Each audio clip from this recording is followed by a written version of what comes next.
Hey, I61 Movement, welcome to Take 5. 5 minutes of inspiration for you to then chat, pray, and set your next act on the journey of sharing life, faith, and Jesus with your friends. I was pretty challenged and humbled personally, and our whole team were, by the conversation I'm about to play for you. John Kirkby sat down with Lisa Pearce. Lisa Pearce is former CEO of Open Doors UK and International and former CEO of Christians Against Poverty. And she spent a lot of time in countries where Christians are persecuted for sharing their faith. And while she was there, in one of these countries, she had a conversation with a man and told him that she was a little scared about what people thought of her back here in the UK.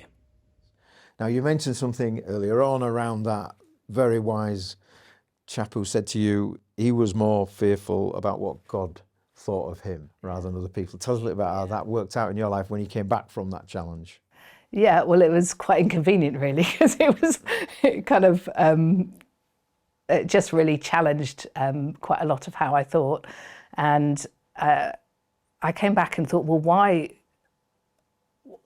am I more bothered? Why do I feel more bothered by what people think? And I think I'd convinced myself that I was trying to protect God by not looking like a Christian weirdo, but I think I was trying to protect me. And I actually spent some time thinking, well, okay, Lord, why isn't my heart broken for what breaks your heart? Yeah. And so I spent a bit of time. I'm not the best prayer in the world, but I did spend some time saying, Lord, show me how you see the people around me who don't know you.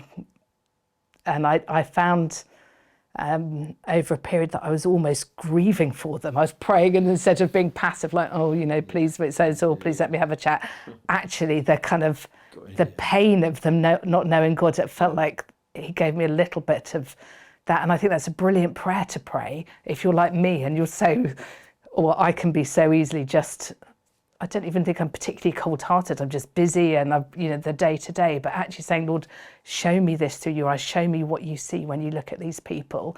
Because actually, if we have anything to offer, it's got to be authentic, hasn't it? It can't be because they're part, it has to come from a heart of wanting to share something of God. So I started praying, and then it all became quite painful because I think, gosh, it really, I'm repeating myself really, but it just really became, just felt the weight of them not knowing God and these lovely friends and neighbours walking through life without that relationship.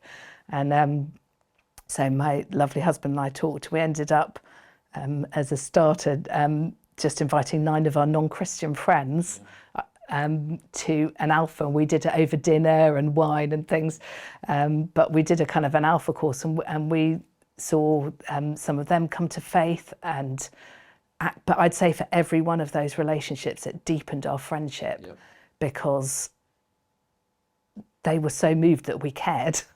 They knew we were Christian, but they were so moved that we were putting ourselves out there. I have to say, I've been to some really dangerous places, but doing that Alpha was one of the scariest things I've ever done. Literally, I would wake up in the morning thinking, oh gosh, it's the day. But it also felt like we're on the edge of something, because you're just giving people this incredible opportunity and just saying, Lord, we desperately need you. We have, some videos and some food, and us is not it. You have to show up. So I do think placing yourself in those positions where you really need God to be there, I think our own faith grows, and God is so faithful. And it reminded me, when I'm trying to articulate who God is to us and what Jesus has done in our lives, actually, we can sometimes feel like we're coming with a bit of a poor offering to our friends, but actually we've got this incredible richness of this relationship with Jesus, and it kind of, even just speaking out the words and what he's done in our lives, that just gives me fresh passion and joy and appreciation of who God is. So yeah, but it can be really nerve-wracking, can't it?